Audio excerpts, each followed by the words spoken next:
Voilà. Nous nous retrouvons ensemble maintenant autour de la parole de Dieu. Et donc, je voudrais partager avec vous quelque chose qui est me venu dans le cœur dimanche dernier, à la fin du culte où nous étions ensemble. Et donc, le titre de mon message, c'est « Un cœur tout entier pour Dieu ». Je voudrais essayer de faire le plan le plus simple possible. Il y a beaucoup de versets. Je vous propose de les prendre en note pour que vous puissiez les relire tranquillement. Il y aura trois chapitres à peu près. Le premier, c'est « Dieu cherche ton cœur ». Le deuxième, c'est « Dieu connaît bien ton cœur ». Et le troisième, c'est « Dieu nous commande d'apprendre humblement à l'aimer ». Donc on va voir cela tous ensemble maintenant. Alors, Dieu cherche ton cœur, il cherche mon cœur. Dieu ne cherche pas, comment dirais-je, son intérêt, il ne cherche pas à se servir de nous, il cherche et il veut avoir une relation avec nous. Le proverbe 23, le verset 26, est une déclaration simple, claire et solennelle où cette parole dit « Mon fils, donne-moi ton cœur ». Pas ta tête, pas ton argent, pas ton intelligence, pas tes œuvres ou tes capacités, mais ton cœur. Alléluia. Donc, le Seigneur nous aime de tout son cœur, et tout ce qu'il est, tout ce qu'il a dit et tout ce qu'il a fait le prouve. Et donc, en retour, il nous appelle, nous aussi, à venir à lui de tout notre cœur, à lui donner notre cœur, et donc à pouvoir ainsi le connaître, avoir une relation avec lui, et puis le servir, en étant inspiré par son esprit. C'est notre désir.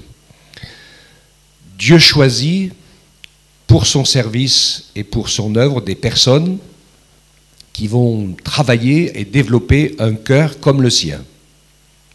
On va prendre l'exemple de David, par exemple, dans 1 Samuel 13, 14, qui est repris par le livre des Actes, Actes 13, 22. Ils reprennent un peu les mêmes textes originaux.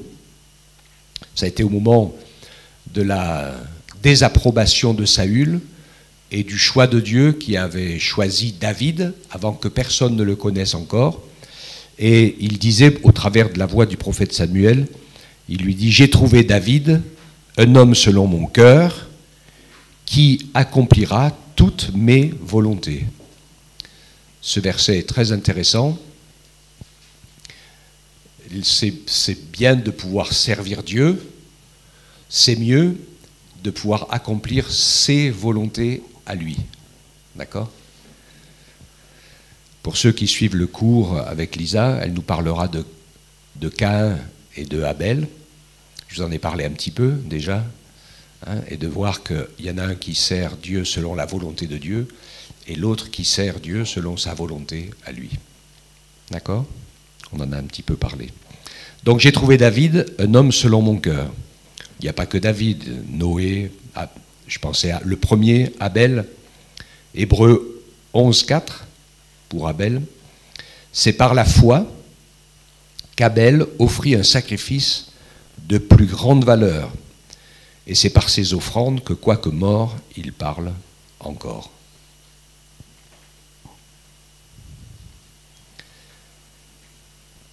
Alors ce que nous voyons ici, Dieu vient vers nous, et parfois il va conduire des chemins qui peuvent devenir étroits, parfois périlleux, pour qu'il puisse réussir à parler à notre cœur.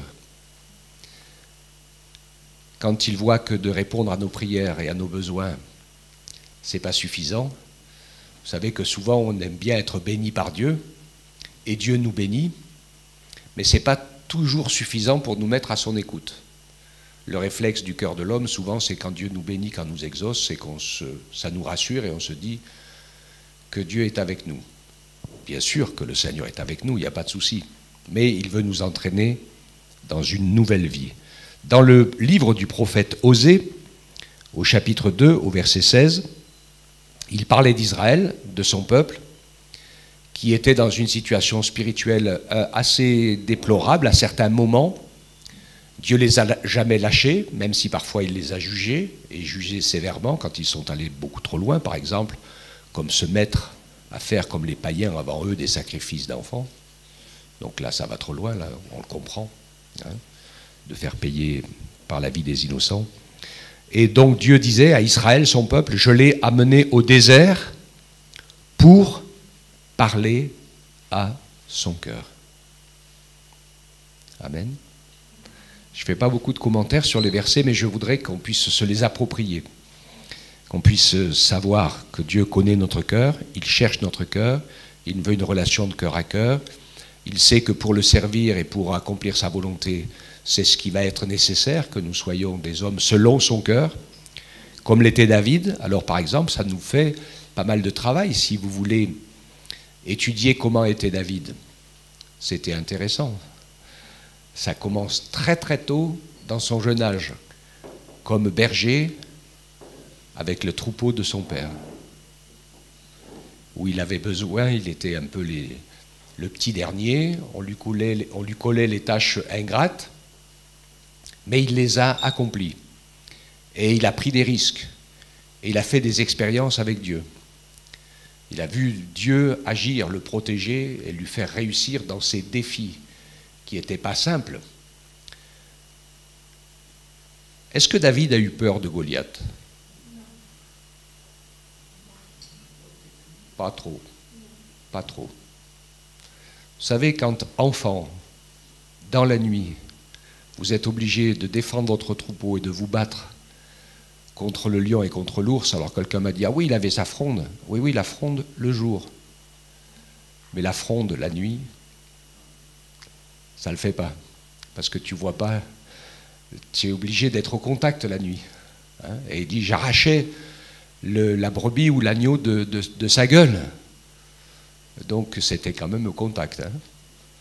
Et je ne sais pas si les uns les autres, vous avez déjà été au contact d'une benne sauvage. Je peux vous promettre que c'est un autre combat contre n'importe quel être humain, même bien aguerri. Parce qu'une bête sauvage, c'est terrible. C'est sa survie qui est en jeu et il faut vraiment y aller. Alors, j'ai amené Israël au désert. David, donc, quand on étudie sa vie, quand on la regarde, il avait son cœur pour Dieu, il n'était pas parfait, hein, loin s'en faut. On va suivre un petit bout de chemin avec lui. On va voir qu'il y a eu particulièrement dans sa vie à un moment donné une chute sévère. Le deuxième, c'est là où j'arrive maintenant sur le deuxième chapitre, car Dieu connaît bien mon cœur, il connaît bien ton cœur, et il nous connaît mieux que nous-mêmes. Ce qu'il faut savoir, c'est que les circonstances de la vie, les bonnes choses comme les mauvaises, vont servir à une cause, à nous révéler qui nous sommes vraiment. Et nous révéler aussi à quel point nous en sommes arrivés. Dieu connaît notre cœur. Nous avons besoin d'apprendre à nous connaître les uns les autres. Parce que si Dieu nous connaît bien, nous, on ne se connaît pas toujours bien. Et des fois, nous ne sommes pas conscients de l'impact que nous avons. Je me rappelle toujours de la discussion que j'avais eue à un moment donné avec un frère que certains connaissent bien ici, et qui est quelqu'un de gentil, et qui, à l'époque, était très bourru. Il y en a qui voient ce que je veux dire, dans les débuts. Alors, quand on lui disait « ça va bien ?», il te répondait « oui, ça va !» Et tu feras une devinette. Et oh, il n'y a pas que lui, il y en a plusieurs des fois qui sont un peu comme ça. On peut avoir un peu tendance. Et pour lui, il était gentil avec tout le monde. Je lui ai dit oui, bien sûr que tu es gentil avec tout le monde, mais tu fais peur aux gens. En parlant comme ça, les gens ils sont pas rassurés. Donc après, il a complètement changé et il a appris à parler avec douceur. Tout simplement, des fois, il y a des choses, des fois, on ne se connaît pas. Et on a besoin d'apprendre à se connaître. Et donc, Dieu veut nous aider à apprendre à le connaître. Alors, j'ai mis comme ça, bien sûr, que c'est la petitesse de notre vue et de notre compréhension de nous-mêmes. Alors, par exemple, même des grands hommes de Dieu, comme Samuel, quand il est allé pour élire le futur roi dans la famille d'Isaïe, il est arrivé, puis il a vu Eliab, le fils aîné, bien grand, costaud et tout, sûr de lui, il s'est dit, oh, c'est sûrement lui. Parce que le premier roi qui avait été choisi, Saül, il était comme ça. C'était un homme qui était timide d'ailleurs, Saül. C'était un grand, fort et très timide, qui se cachait. Mais la timidité est une forme d'orgueil. Parce qu'on a peur de ce que les autres pensent de nous, donc on se cache, etc. Et quand il n'a plus été timide, il a été très dur, Saül. Et il a été même rejeté parce qu'il a fait ce qu'il fallait absolument pas faire. Et donc Samuel se prépare pour le choisir et pour loindre le fils aîné. Et Dieu lui dit non. Celui-là, je l'ai rejeté. C'est pas lui. Il pense le deuxième. Et puis Dieu lui dit non, non. Et puis il y en avait pas mal de fils, donc il s'est vraiment posé la question. Et puis Dieu lui parle et lui dit, l'homme regarde, 1 Samuel 16,7, l'homme regarde à ce qui frappe les yeux, mais l'Éternel regarde au cœur.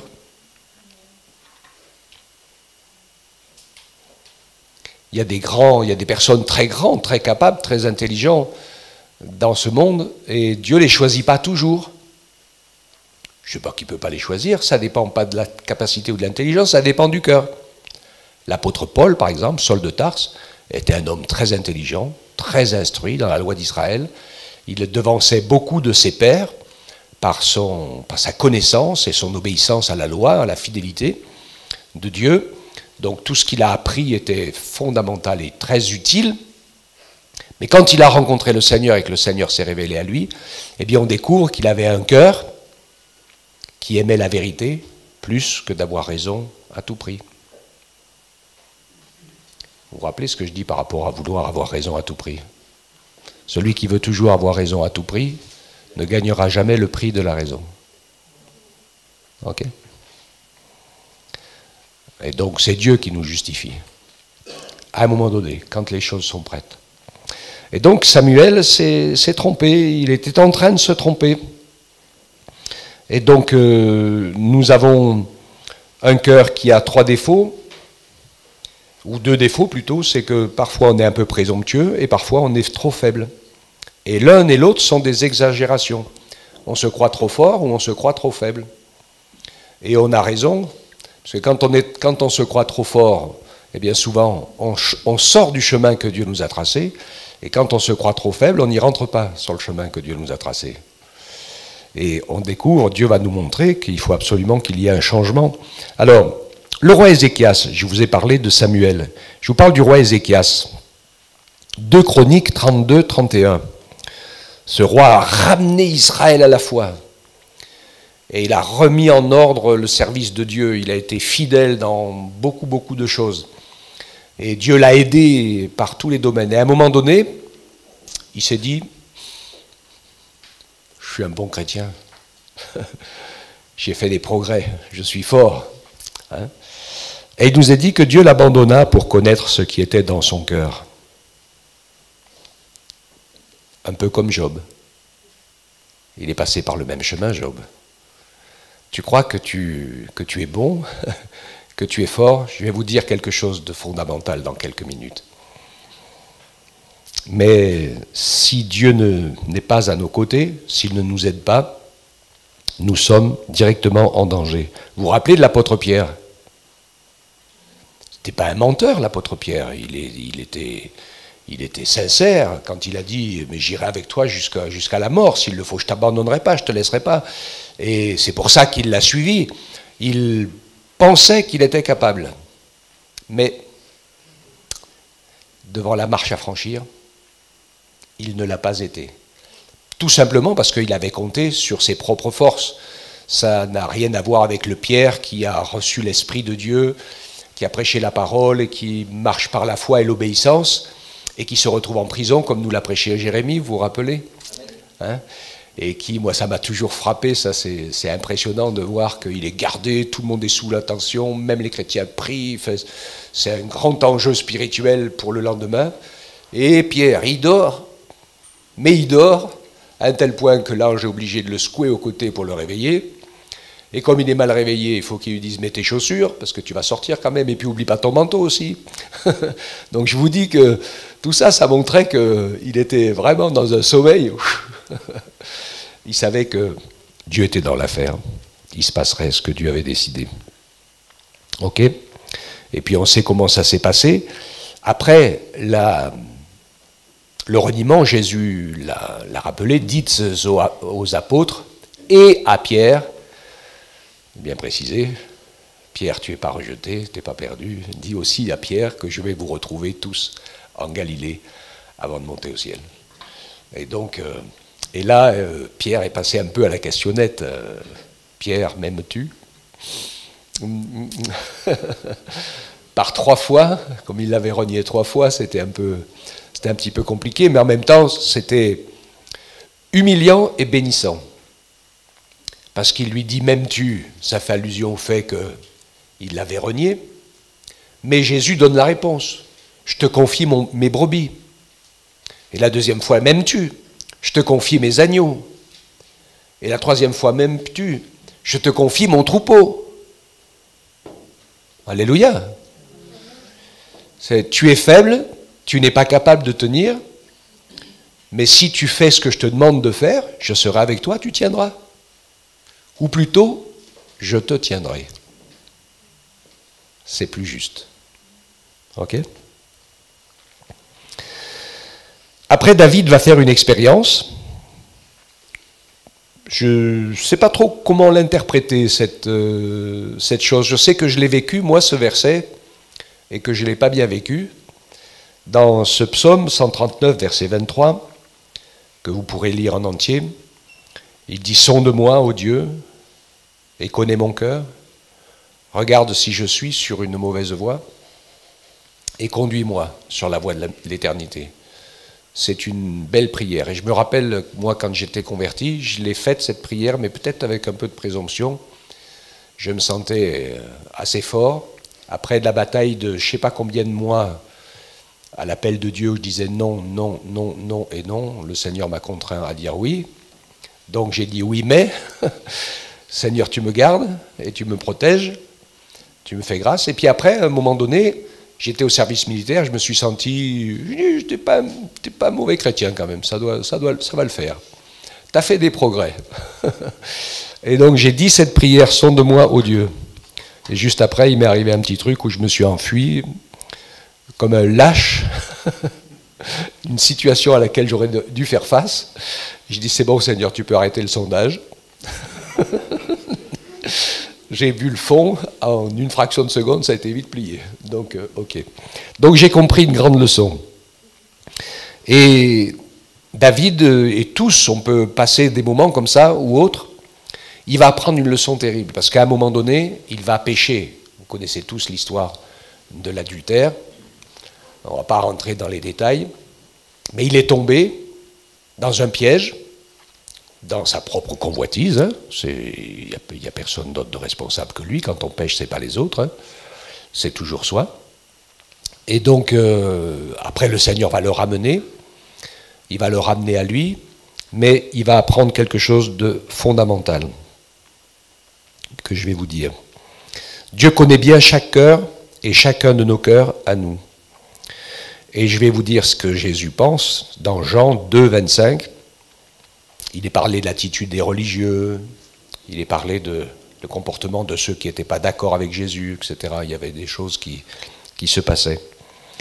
Et Jésus dit une phrase qui est terrible à la fois, parce que Jésus n'avait pas besoin qu'on lui rende témoignage de quelqu'un.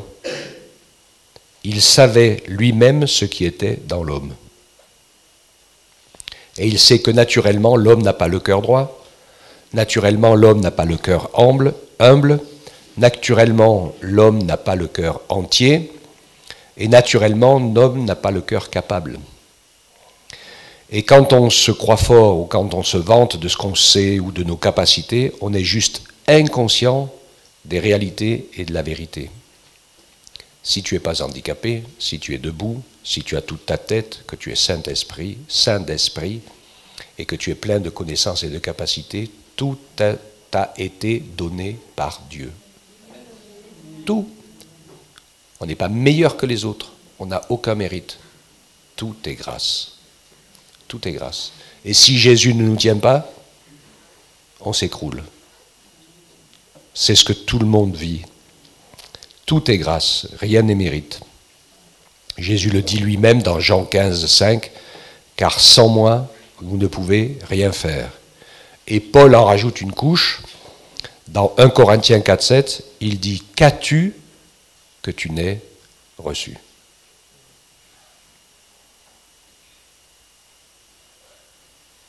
Amen. Et tout devient possible. Quand je sais que ce n'est pas moi et que je ne compte pas sur moi, mais toutefois, comme disait l'apôtre Paul, la grâce de Dieu qui nous a communiqué les uns ou les autres de la connaissance ou de la sagesse ou des capacités ou des choses comme ça, c'est Dieu qui nous les a communiquées. Quelle grâce, je bénis Dieu tous les jours d'être debout, de pouvoir faire de la moto, de pouvoir aller faire mes courses, de pouvoir aller vous visiter. C'est une grâce incroyable de la part du Seigneur. Je ne sais pas pourquoi j'ai mon gendre qui est dans une chaise roulante à 40 ans, depuis quelques années. Il n'a pas choisi, mais il aime Dieu, il le sert, il joue la musique quand il le peut, quand ses doigts le lui permettent, et il est dans la paix et dans la joie du Seigneur. Dieu se sert de tous pour rendre témoignage, dans toutes les circonstances, à partir du moment où nous ne nous mettons pas en interférence, où c'est à lui seul soit la gloire. Alléluia. Et si nous avons reçu quelques grâces, bénissons les autres. Communiquons de l'encouragement et de la force pour les autres, au travers de ce que Dieu nous a donné. C'est pour cela qu'il nous l'a donné. Dieu ne nous aime pas par rapport à nos mérites et nos capacités. Dieu nous aime, c'est tout. Gratuitement. Sans rien en échange. Et il veut que nous apprenions à l'aimer de la même manière. Parce que Dieu a choisi de nous aimer. Et donc, c'est important, bien sûr, de laisser notre cœur être sondé, parce que nous avons tous des défauts et des qualités, alléluia, qui sont de la vie normale. Et nous avons tous des petites choses qui nous viennent dans nos vies. On est en train de travailler tout ça avec le cours, avec Elisa. Il y a des choses qui sont négatives, qui ne nous font pas de bien, ou qui nous empêchent de faire du bien aux autres. Parce qu'il y a des choses qui ont été marquées dans notre nature, qui ont été déformées par notre environnement familial ou de vie, etc., et qui ont besoin d'être guéries, qui ont besoin d'être reconnues, repenties, déposées à la croix et guéries. Nous avons besoin de beaucoup de guérisons, pas seulement physique. C'est pas le plus difficile. J'aime beaucoup le témoignage du paralytique porté par 4 hommes, parce que finalement, il y a quelque chose qui s'est passé qui est fondamental à ce moment-là, c'est que Dieu l'a pardonné et sauvé avant de le guérir. Alléluia. Ta foi t'a sauvé. Tes péchés sont pardonnés, lui a-t-il dit. Oh là là. Vous vous rappelez du jour où Jésus vous a pardonné vos péchés? On ne peut pas l'oublier ce jour-là. Hein. Moi j'ai l'impression qu'il y avait, je ne sais pas combien de tonnes qui sont écroulées de mes épaules. Qu'est-ce que j'ai pleuré? Parce que je n'avais pas vu. Le Saint-Esprit ne m'avait pas encore montré dans quel état de perdition spirituelle j'étais. Dans quel état est le cœur de l'homme, naturellement. Nous sommes tous comme ça. Et je me suis dit, si je meurs à cet instant-là, je suis perdu pour toujours. Et puis, j'ai demandé pardon. Et le Seigneur m'a fait grâce. Sa paix a envahi mon cœur. Tu es pardonné. Alléluia. Amen. C'est une expérience, ça s'appelle la nouvelle naissance. Il faut passer par là. C'est comme ça qu'on devient enfant de Dieu. Alors Dieu nous commande donc, tous, d'apprendre à l'aimer. Il n'y a pas d'autre chemin pour notre salut et pour la réussite de notre vie. C'est le premier et le plus grand commandement, qui est dans la loi, bien sûr, le premier des 10 commandements, et que répète Jésus dans Matthieu, par exemple, je prie au hasard, mais dans les évangiles, il la reparle, Matthieu 22, 36, 37. On lui pose la question, quel est le plus grand commandement? Tu aimeras le Seigneur, ton Dieu, de tout ton cœur. C'est la première chose. Ok?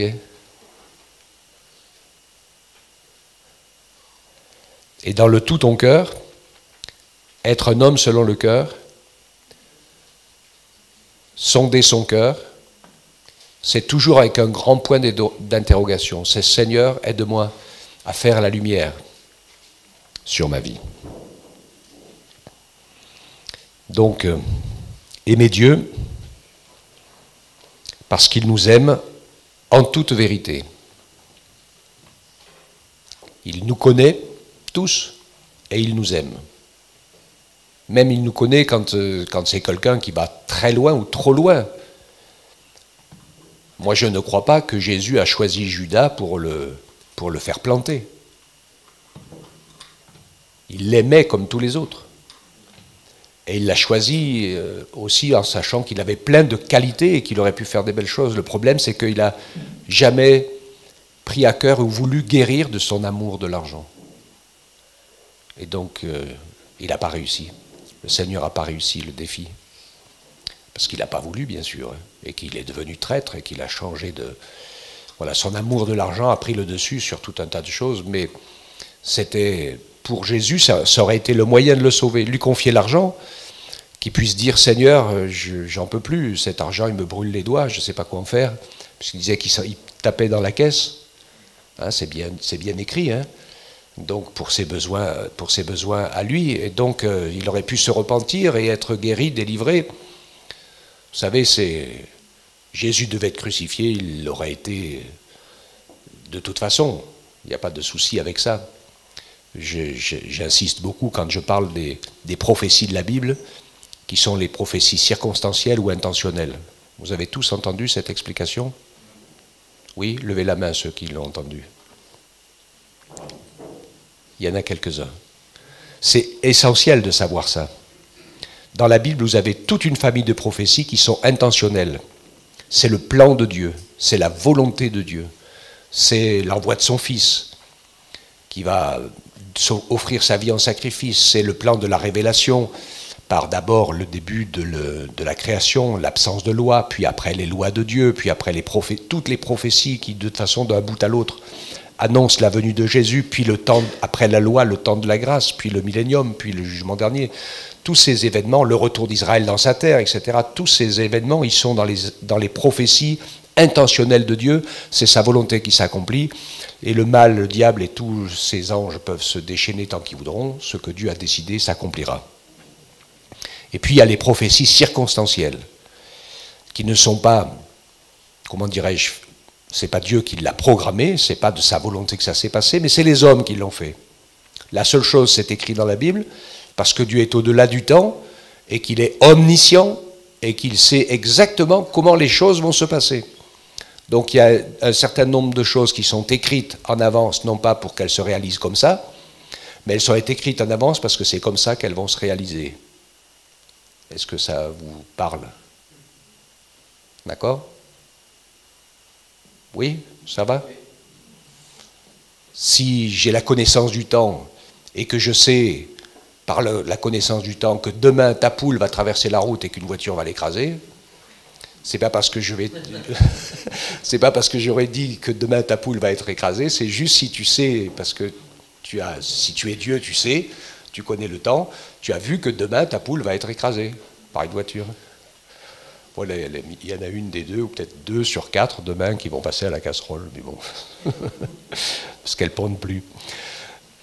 Jésus pouvait être livré de n'importe quelle manière, il n'y avait pas de souci là-dessus. De toute façon, il allait aller à la croix, il allait être livré par les Juifs. quelque manière que ce soit, est crucifié par les Romains, avec la haine de chacun, quoi que ce soit, comment ça se passe, mais ça s'est passé comme ça s'est passé, parce que voilà, et que les hommes ont fait ce qu'ils ont fait, et que Dieu, donc, qui connaît toutes choses, et qui sait déjà le jour et l'heure même du retour de Jésus, qui sait l'heure et le jour et l'heure du jugement dernier, il sait toutes ces choses, Dieu, donc il peut les écrire, quand il veut les écrire.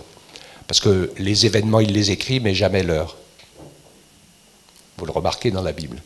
La Bible est conjuguée à l'éternel présent, c'est le temps biblique, et les événements sont annoncés pour qu'on reconnaisse que Dieu le sait, qu'il a tout pouvoir, toute connaissance et toute sagesse, mais il ne nous dit pas le calendrier, ni le jour, ni l'heure, pour que chacun, nous puissions veiller et prier et nous tenir prêts à le suivre, par amour, et non pas je me repens vendredi soir, parce que je sais que samedi midi, je suis mort. Vous comprenez qu'est-ce que ça veut dire, ça?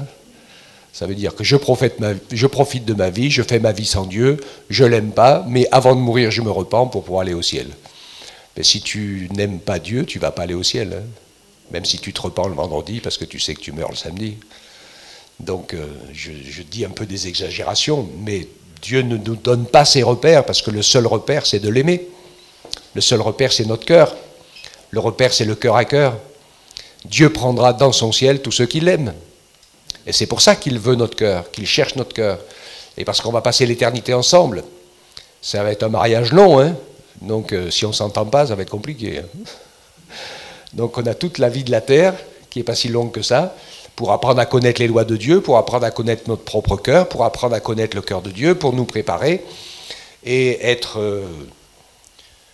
une fois qu'on a dit oui, qu'on s'engage, alors on est prêt. Donc Dieu nous commande d'apprendre à l'aimer, aimer Dieu parce que lui, il nous aime en toute vérité. Il va donc, comme je pensais à quelque chose, j'ai déraillé un peu, mais dit Dieu nous aime tellement qu'il nous prend comme on est, mais il nous aime tellement qu'il ne va jamais nous laisser comme on est.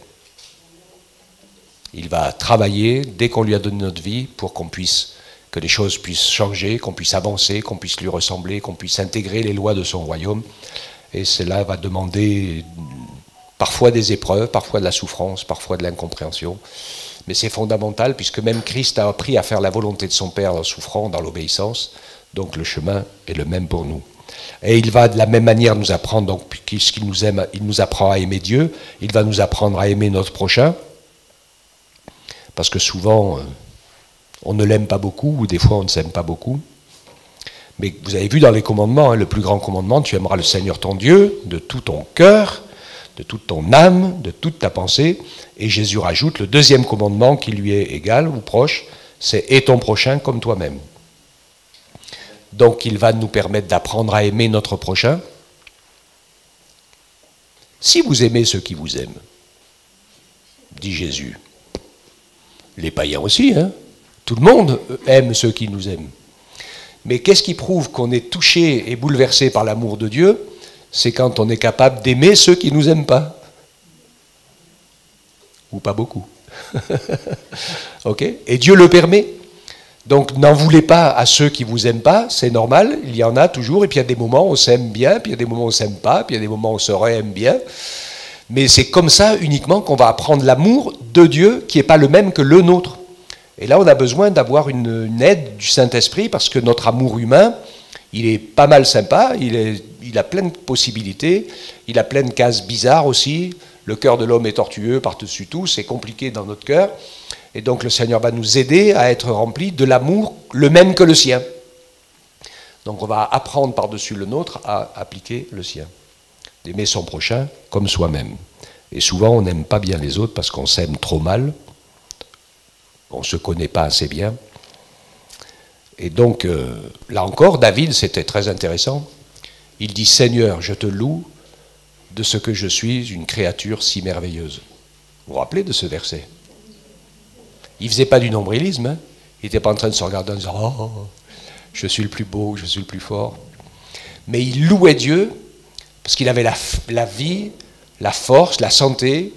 Il avait vécu des expériences, il avait vu la main de Dieu le protéger enfant, il avait vu la main de Dieu faire de lui un roi. Il est selon le cœur de Dieu, c'est intéressant, David, vous savez qu'il n'était pas accroché à sa royauté, contrairement à Saül. Il était prêt même à les consulter, il a été consulter les morts et le monde des ténèbres pour ne pas lâcher sa royauté, tellement qu'il était devenu orgueilleux et accroché à ses pouvoirs. Mais David, il dit, c'est toi qui m'as dit que je serais roi, je suis roi. Si tu veux plus que je sois roi, tu me le dis. Hein. Je fais mes valises et je rentre à la maison. Hein. C'est ce qu'il a commencé de faire d'ailleurs quand son fils s'est révolté contre lui. Okay, donc il n'était pas arrogant ou arriviste, etc. Pour lui, il n'avait qu'un seul désir, une seule envie, c'est d'être là où Dieu voulait qu'il soit, en train de faire ce que Dieu voulait qu'il fasse, et de vivre ce que Dieu voulait qu'il vive. C'est ça, d'avoir un cœur selon le cœur de Dieu. Puisque je le disais dans le cours vendredi, on se rappelle que pour Dieu, il n'y a pas de grand, il n'y a pas de petit. Nous sommes tous égaux pour lui. Et devant lui, nous avons la même ego parce que nous avons la même valeur de notre âme qui nous a été donnée et qui est éternelle. Mais nous sommes tous différents et nous avons tous des appels différents, des services différents. Les uns, ils ont été qualifiés avec 10 talents pour bénir et pour faire certaines choses. Les autres, ils ont été qualifiés avec un seul talent pour être aidés, secourus et bénis. Et les uns comme les autres, ça dépend comment on prend l'intervention de Dieu. D'accord ? Donc, il y a du boulot pour apprendre à se connaître. Et justement, le proverbe 4, le verset 23 du proverbe 4 nous dit « Garde ton cœur, plus que toute autre chose, car de lui viennent les sources de la vie. » Si tu ne trouves pas le cœur de Dieu, si tu ne travailles pas pour trouver le cœur de Dieu, si tu ne travailles pas pour trouver ton cœur, tu ne trouves pas le chemin de la vie.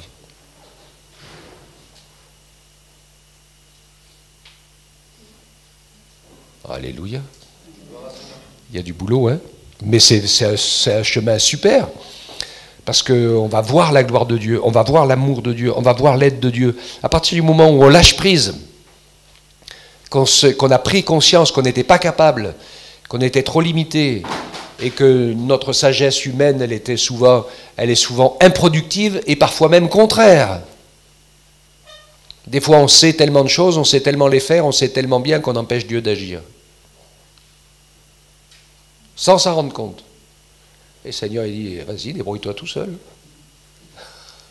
Je te laisse faire. Quand tu te seras cassé la pipe, tu reviendras pour me demander que je te montre le bon chemin. Ok ? Hein? Et c'est incontournable de passer par là. Donc le commandement de Dieu s'adresse directement à notre cœur, à chacune, à chacun d'entre nous, car Dieu va pouvoir nous sauver, et va pouvoir sauver et conduire tous ceux qui travaillent à avoir un cœur droit et à avoir un cœur selon le cœur de Dieu.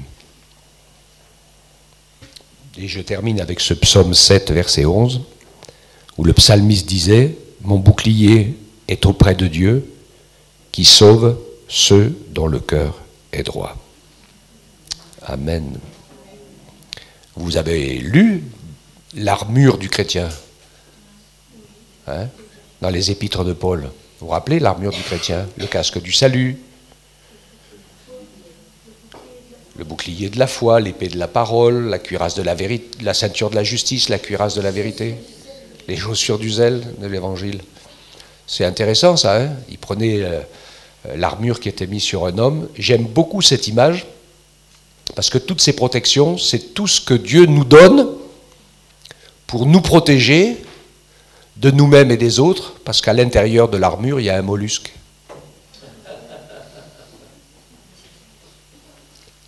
Ok?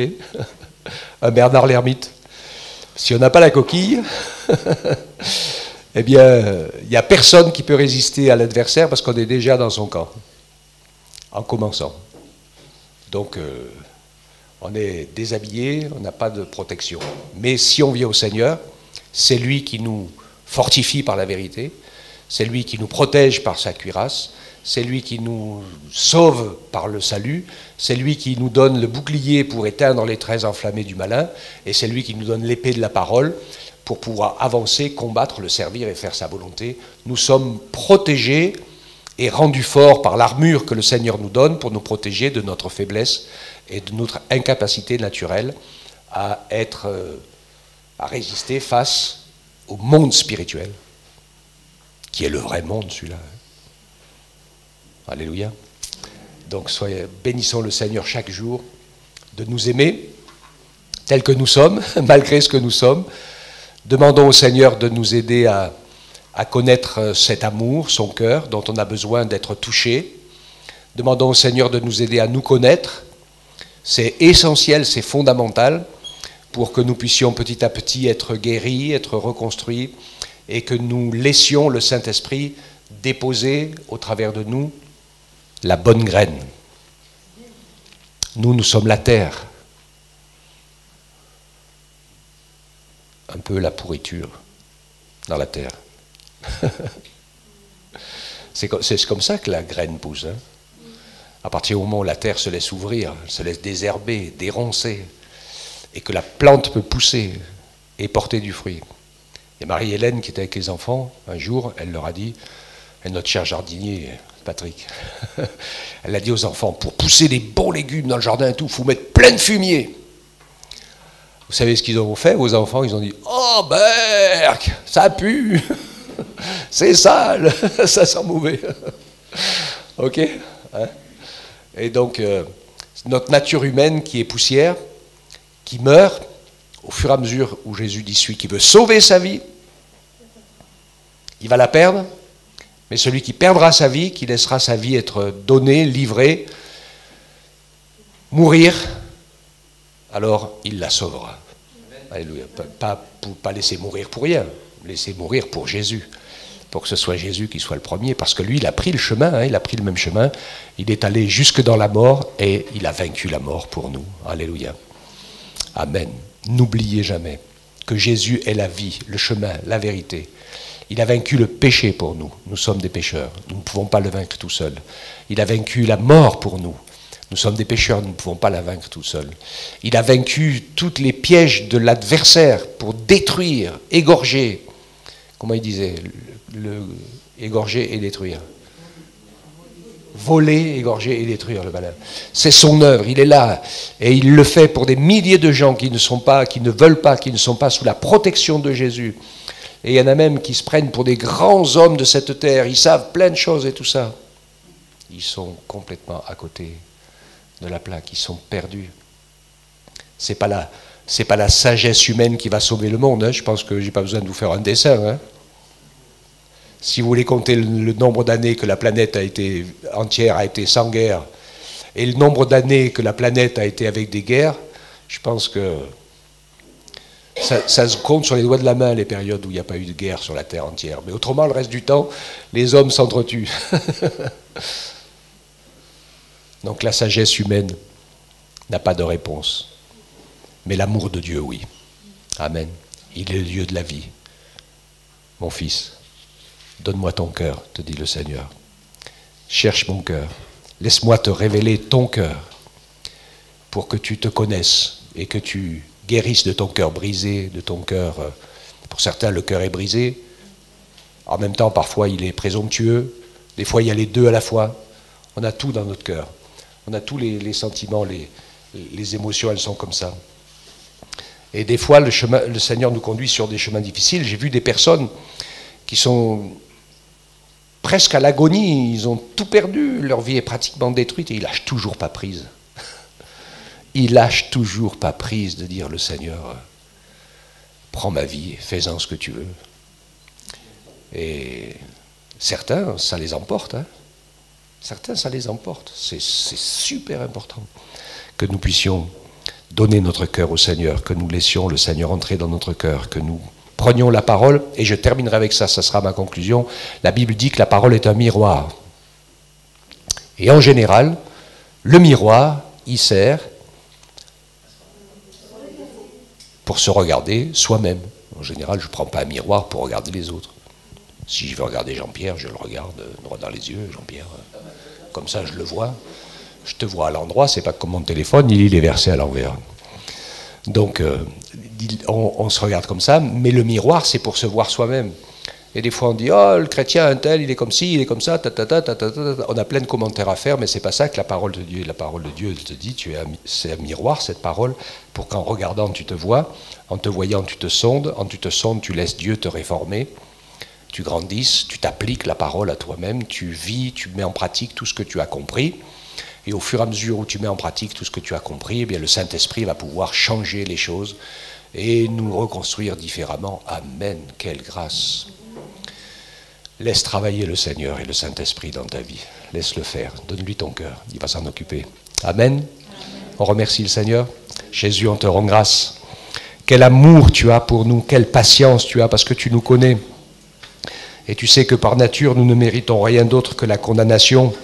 Mais tu es venu pour nous sortir de la condamnation. Tu aurais pu nous abandonner en disant « vous l'avez cherché, vous l'avez mérité, il ne vous arrive que ce que vous avez choisi ».